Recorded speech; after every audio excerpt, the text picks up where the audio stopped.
शुद्ध मराठीत आपण पहिले या चित्रपटाविषयी याचा प्लॉट मी तुम्हाला वाचून दाखवतो, त्यानंतर आपण याविषयी बोलू. चित्रपटाची कथा एका फाईन आर्ट्स महाविद्यालयाच्या आवारात फिरते. विरहाच्या नैराश्यामुळे कायम नशेत असणारा सिद्धार्थ महाविद्यालयाच्या आवारात फिरत असतो. महाविद्यालयात नव्यानेच प्रवेश घेतलेल्या शिवाला आवारात एक स्त्रीच्या आत्म्याचा भास होतो. आत्म्याचा आणि सिद्धार्थच्या प्रेयसीचा चेहरा एकच असल्याचं लक्षात येतं, पण त्याला अचानक सोडून गेलेली प्रेयसी मरण पावली कशी याचा शोध सुरू होतो. तिच्या मरणाचं कारण भयंकर असून त्यामागील रहस्यमय कथा प्रेक्षकांना चित्रपटात पाहायला मिळणार आहे. रंगीत हा चित्रपट. आता याविषयी जर बोलायला गेलं ना मित्रांनो, ऑनेस्टली हा OTTवर यांनी डायरेक्ट रिलीज केलेला आहे आणि थिएटरमध्ये हा रिलीज न करायचं डिसिजन यांनी घेतलेलं आणि डायरेक्टली OTTवर हा चित्रपट रिलीज केला गेला आहे. खूप जणांनी मला याच्याविषयी विचारलं की या चित्रपटाविषयी तुम्ही ॲटलिस्ट सपोर्ट म्हणून तरी काहीतरी व्हिडिओ बनवा. मी एवढंच सांगेल, अल्ट्रा झकासवर हा चित्रपट आहे.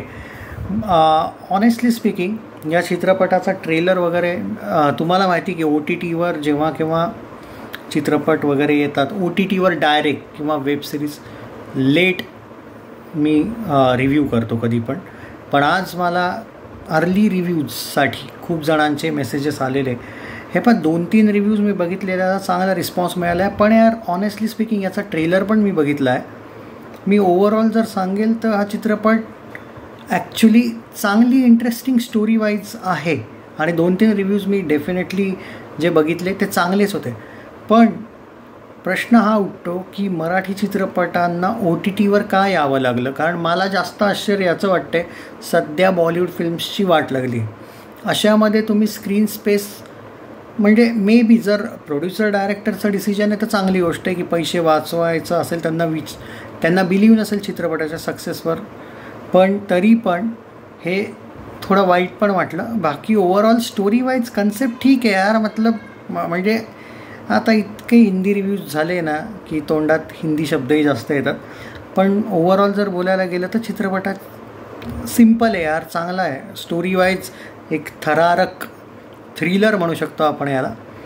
ठीक आहे, बघा. तुम्हाला जर वाटल्यास मी रिकमेंड करतो. जे लोक मला रिकमेंड करावी म्हणत होते, डेफिनेटली मी रिकमेंड करतो आहे. हे मिस नका करू कारण इंटरेस्टिंग आहे.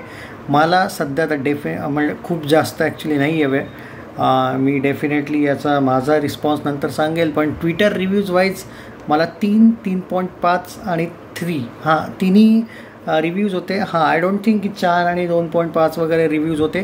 3, 3.5, 3 रिव्ह्यूज वाचले मी. त्यानुसार मी सांगेल की म्हणून त्यामुळेच मी रिकमेंड करतो आहे बाय द वे.